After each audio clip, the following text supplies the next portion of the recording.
Friends, we will continue to discuss the material strength under different varieties of loads, including elevated temperatures in this lecture, which is continuation of the previous lecture where we discussed material strength characteristics under rapid load rates as we discussed in the last lecture.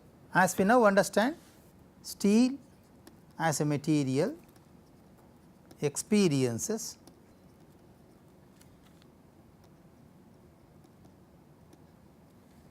increase in strength under rapidly applied loads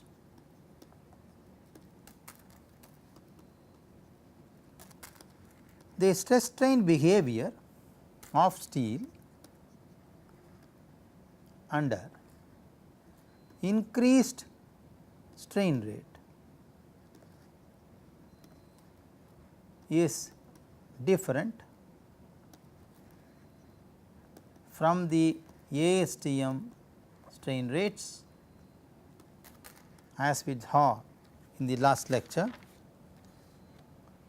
Just to capture back, we said that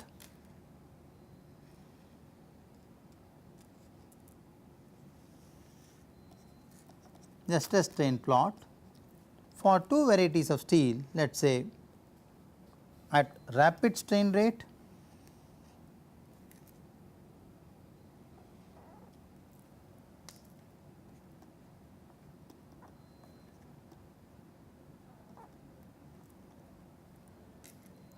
which can extend, the strain can go till 0.07 to 0.23. It shows a very designated yield plateau in case of low carbon steel, whereas this value can be 0.01 to 0.02.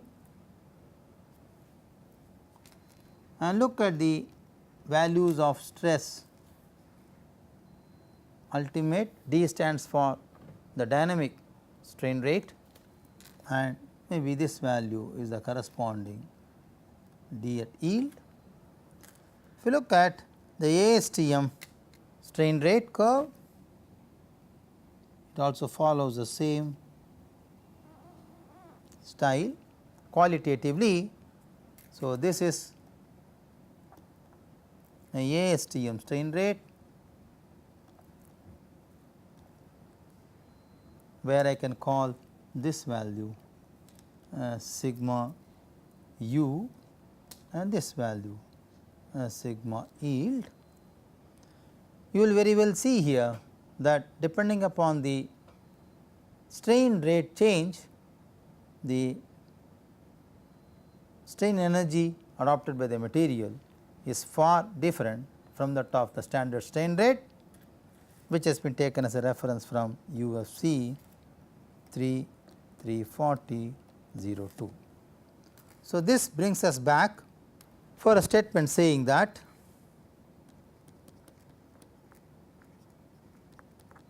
elongation at failure is relatively unaffected by the dynamic response of the material.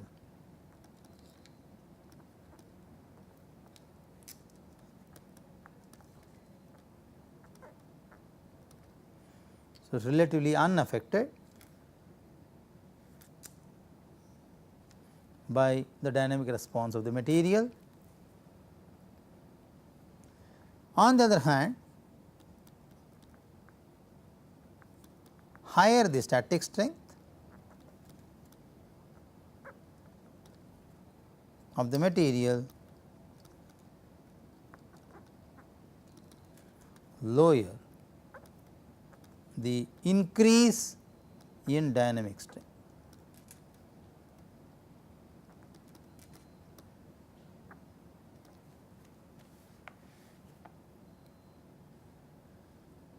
For an increased strain rate, we have also seen that there is a higher increase in the dynamic yield value and ultimate strength as well.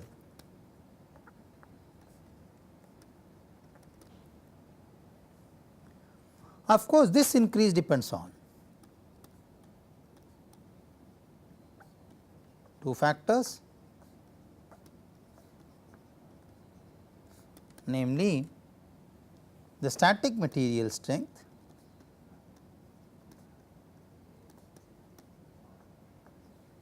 and the strain rate.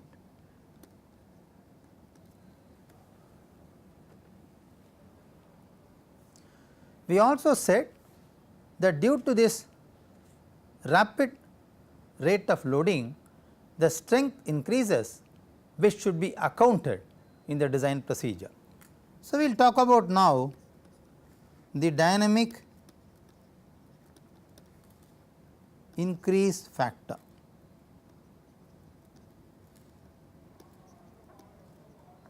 Which is DIF. We agree that the material strength increases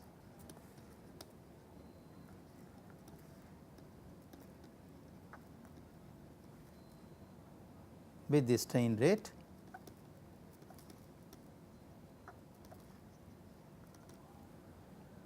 therefore, this should be accounted in the design.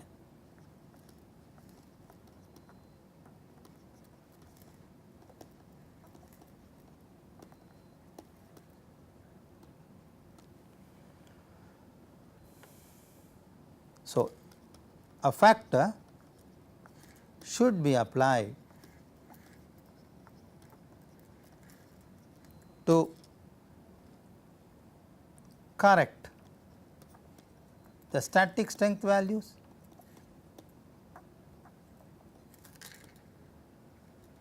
the factor should be usually more than 1.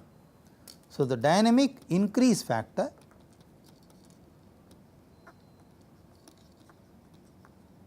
which we call as DIF is the ratio between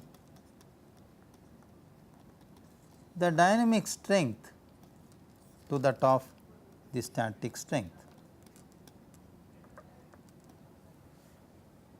Of course, DIF depends on the following factors: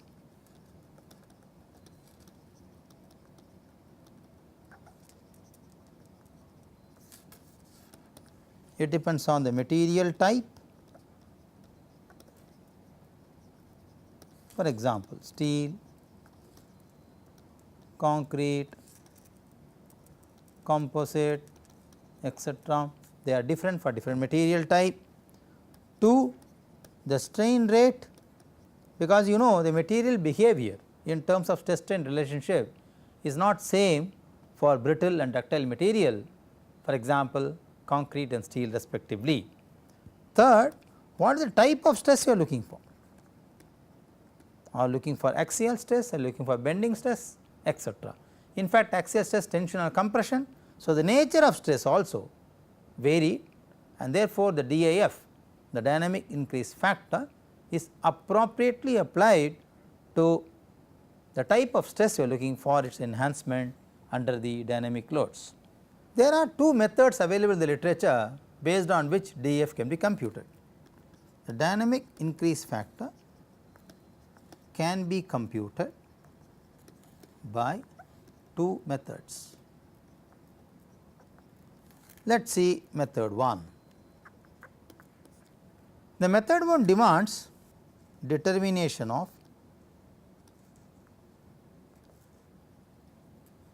the actual strain rate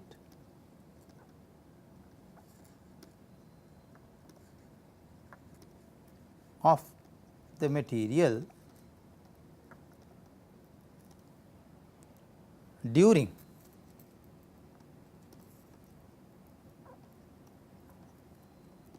computation of dynamic response.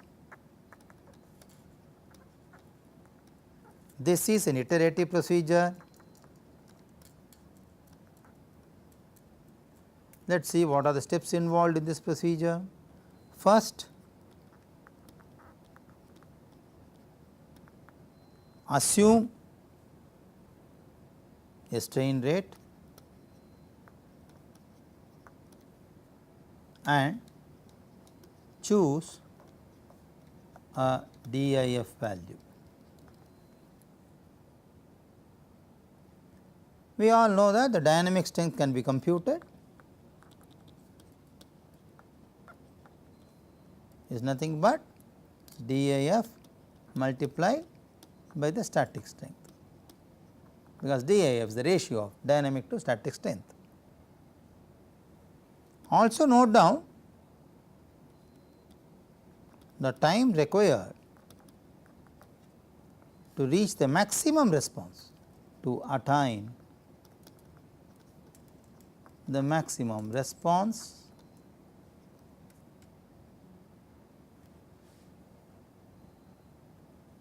and use this value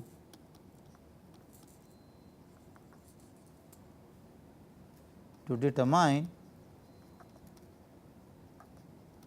the revised strain rate.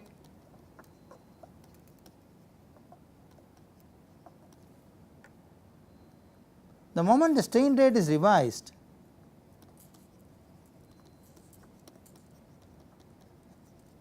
then obtain new dynamic increase factor. Repeat this process, that is the iterative scheme, until the computed strain rate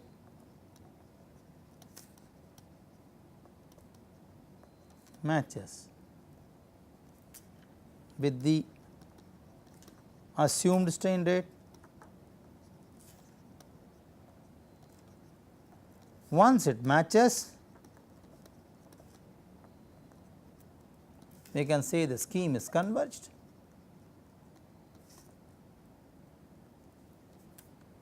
And the converged value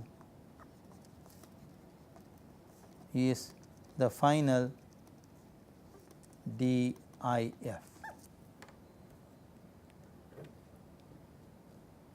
Please understand, this method has a limitation. The limitation is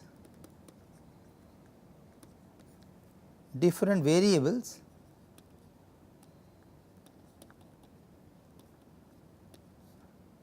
shall contribute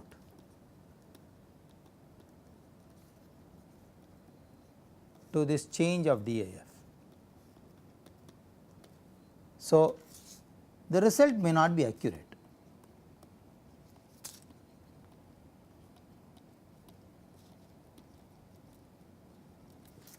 There is a second method by which we can estimate the DIF.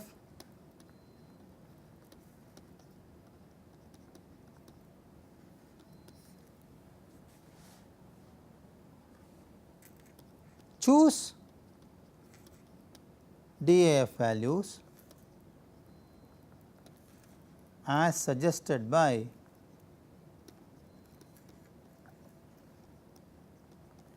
UFC 3 340 02. These values are based on the pressure range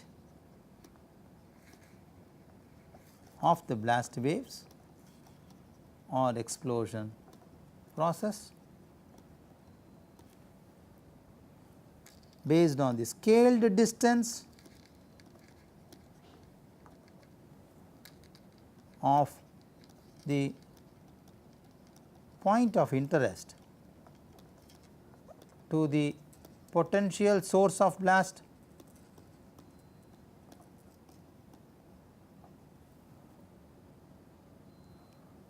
So, this method actually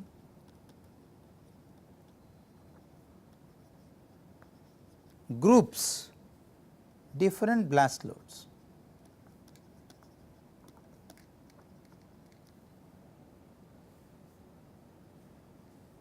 Based on the pressure category.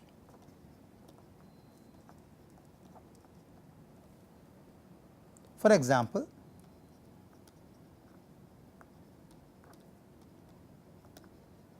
low pressure category or group will have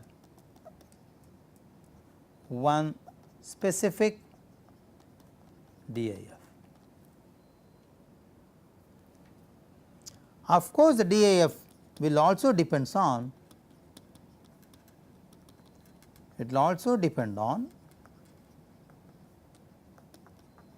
the type of stress which you are looking for. DIF shall vary for each stress types. For example, since the strain rates are lower for tension and compression in comparison to flexure,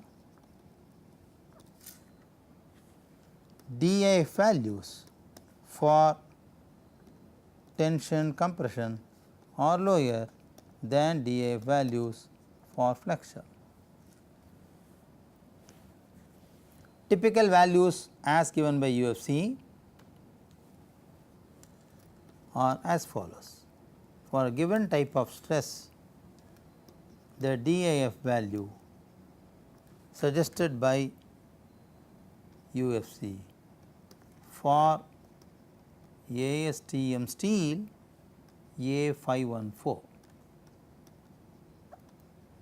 A typical value I am indicating here for tension and compression, the DIF value suggested is 1.05, and for bending, that is for flexure, it is 1.07 to 1.09. As expected, the values for flexure are higher than that of axial tension or compression.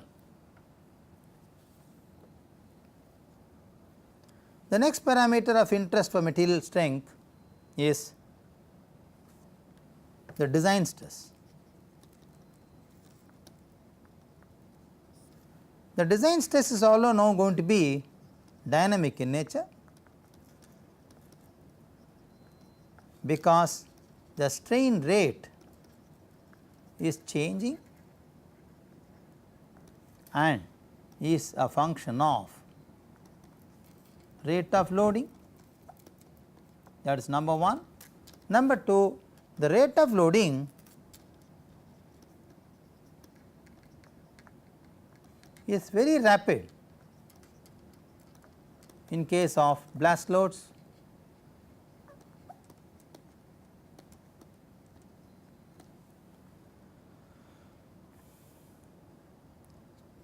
So, to account for the dynamic variation,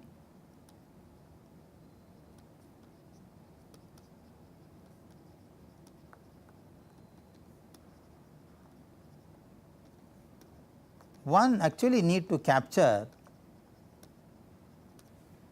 the strain hardening effects as a model.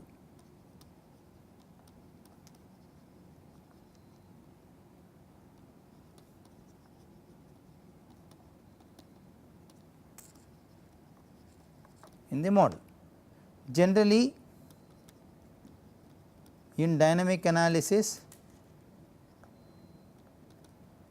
a conventional response spectrum is plotted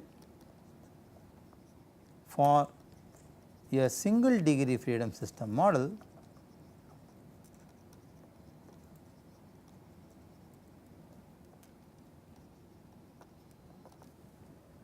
when we deal with the dynamic response. It accounts for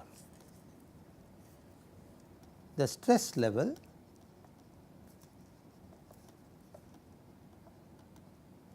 at critical sections of the member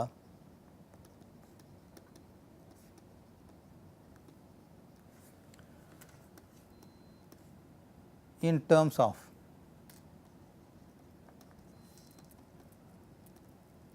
variation with respect to the strain in the section.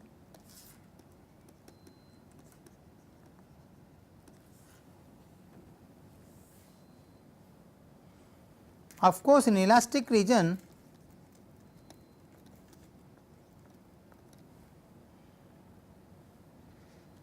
strain across the cross section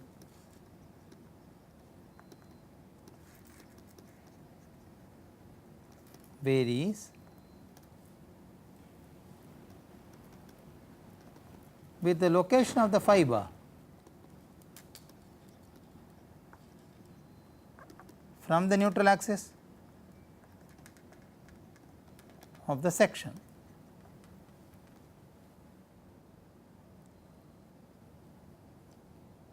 Now, beyond the elastic region,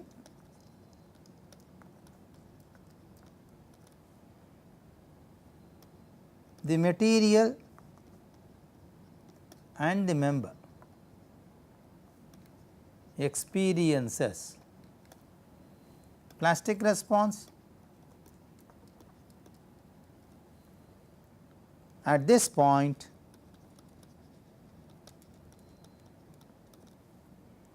stress is constant over the cross section,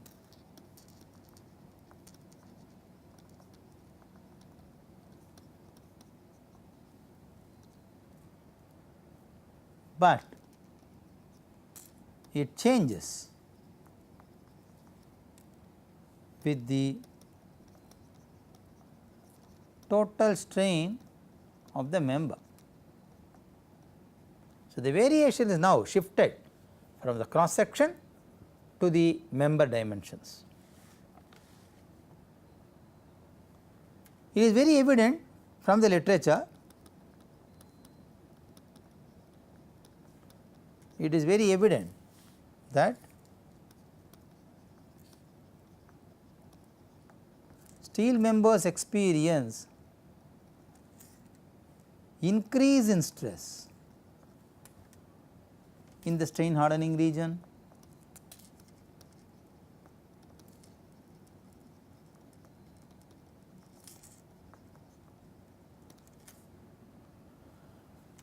this is true until the ultimate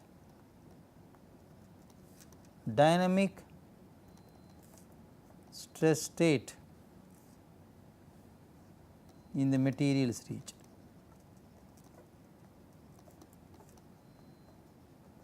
Of course, after this point,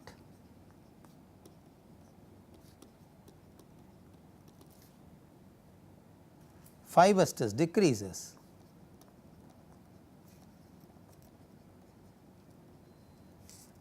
with increasing strain, and ultimately the member ruptures.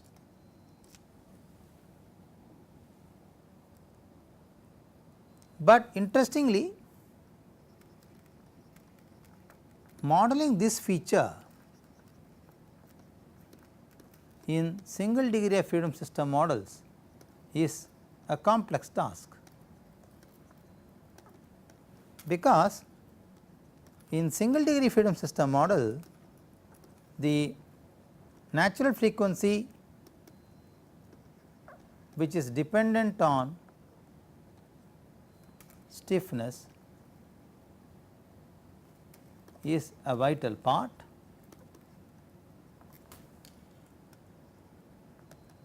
When the strength level changes,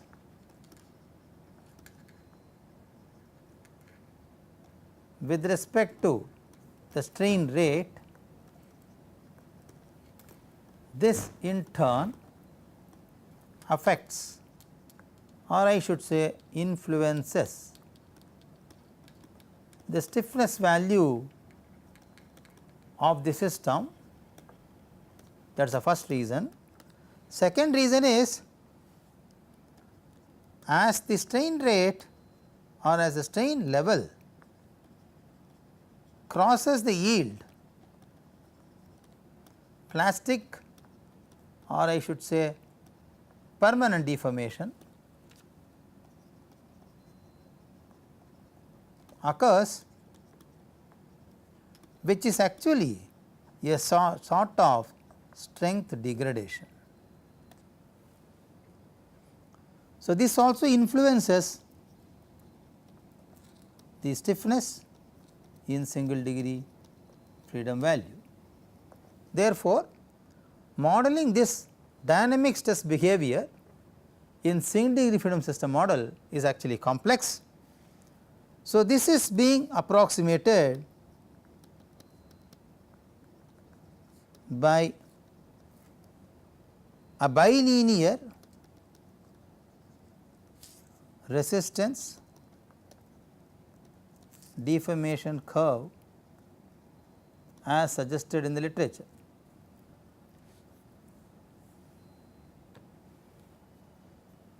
A typical curve looks like this. So, this is my deformation, this is my resistance. We are looking for a bilinear model, which is an idealized model. So, I initially consider this as my elastic stiffness and I take this value as my yield at elastic level and I consider this value as my resistance ultimate. So, this idealized curve, this idealized bilinear behavior accounts for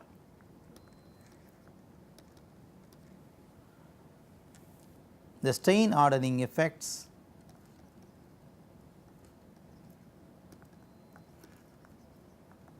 which is otherwise complex to be modeled in single degree freedom system behavior. So, now this change can be easily modeled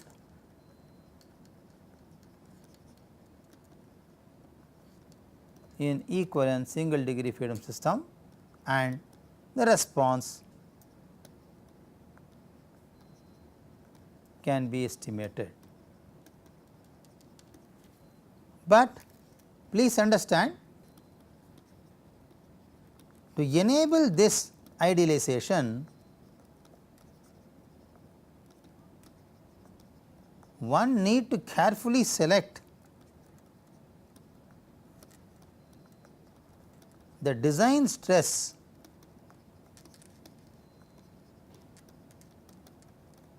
with an appropriate value.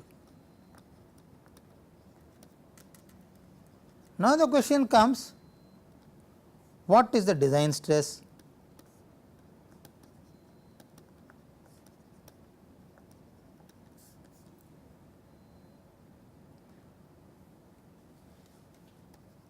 So, in simple terms, at low response ranges, the maximum design stress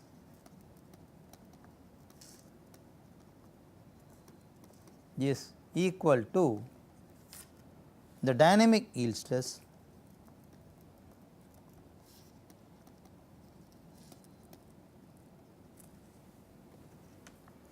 at higher response ranges.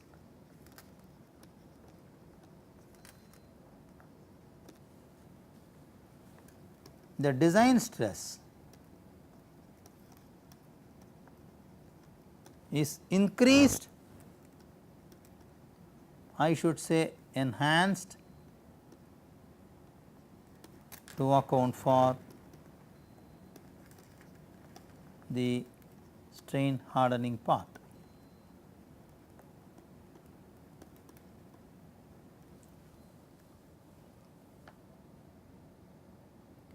Therefore, in the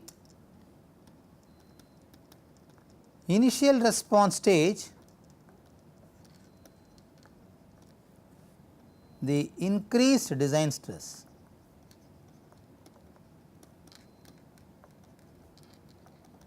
will over predict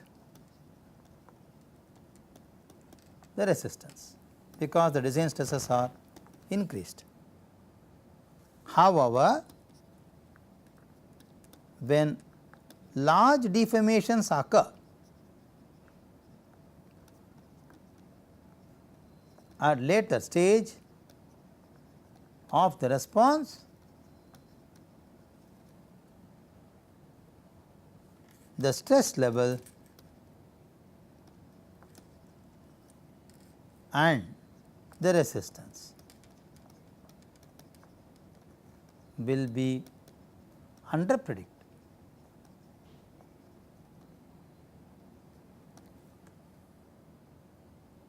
By the design stress. So, it is very complex to have a single value which can be applied to the initial as well as the large deformation stage. So, the design stress should be appropriately chosen with an enhanced factor such that it accounts for both nature of behavior in the initial as well as in the stage where large deformation occurs in the system. So, friends, these characteristics of steel should influence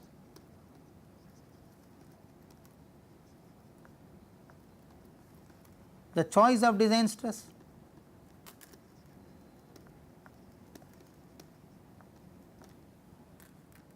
but we are now looking forward for the steel properties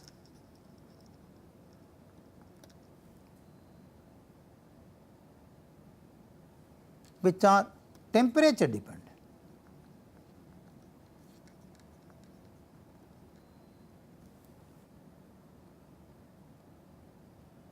Let us say the specific heat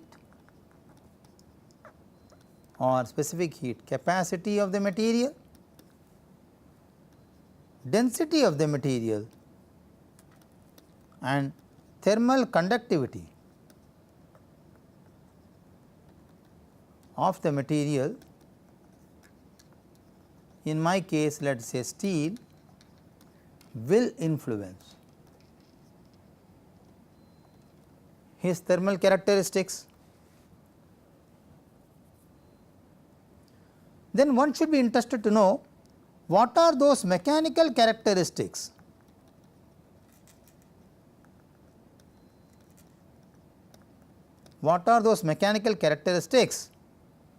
that need to be verified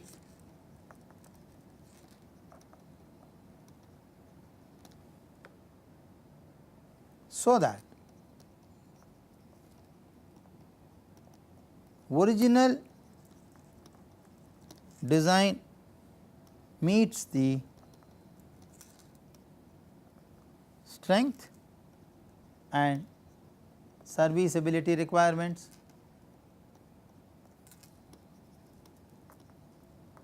So, those characteristics are expansion coefficient,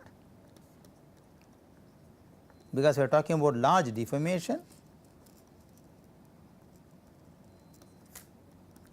2 yield stress value, and 3 modulus of elasticity, or let us say Young's modulus. So, friends, it is important to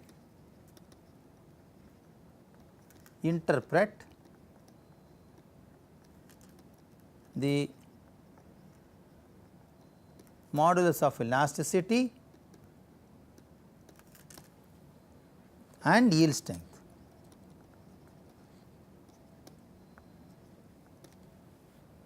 at the strain level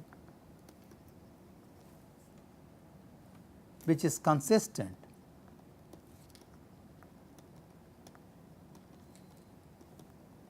with the design approach, because these properties are sensitive to the strain level. For example, for a design approach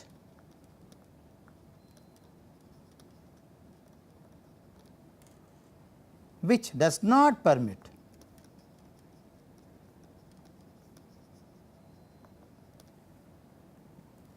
some permanent deformation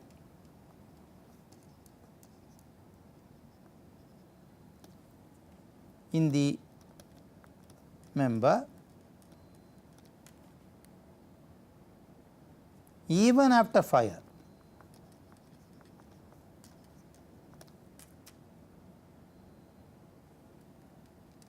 Even after fire conditions are removed or fire loading is removed,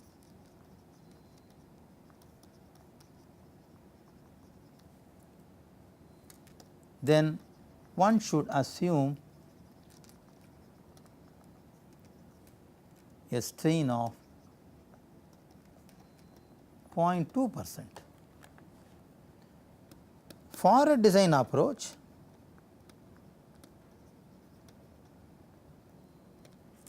which permits some permanent deformation in the member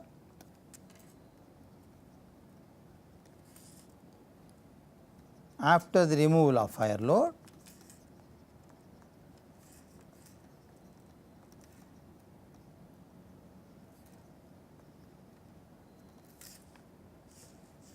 higher values of strain can be assumed.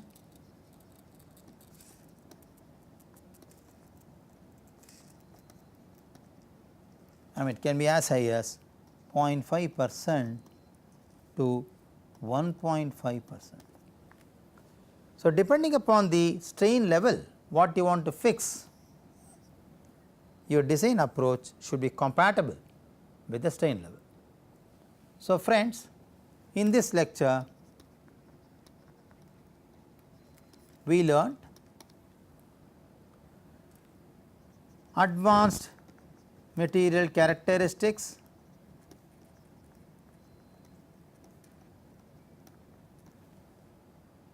under increased strain rate.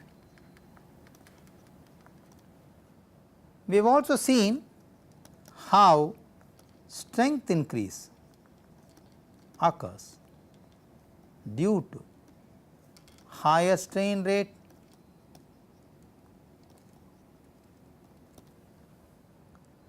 we have also understood what would be the design stress and the design approach with respect to the strain level. We have also seen what are those mechanical properties which need to be checked for safe design even under the permission of large deformations. Thank you very much.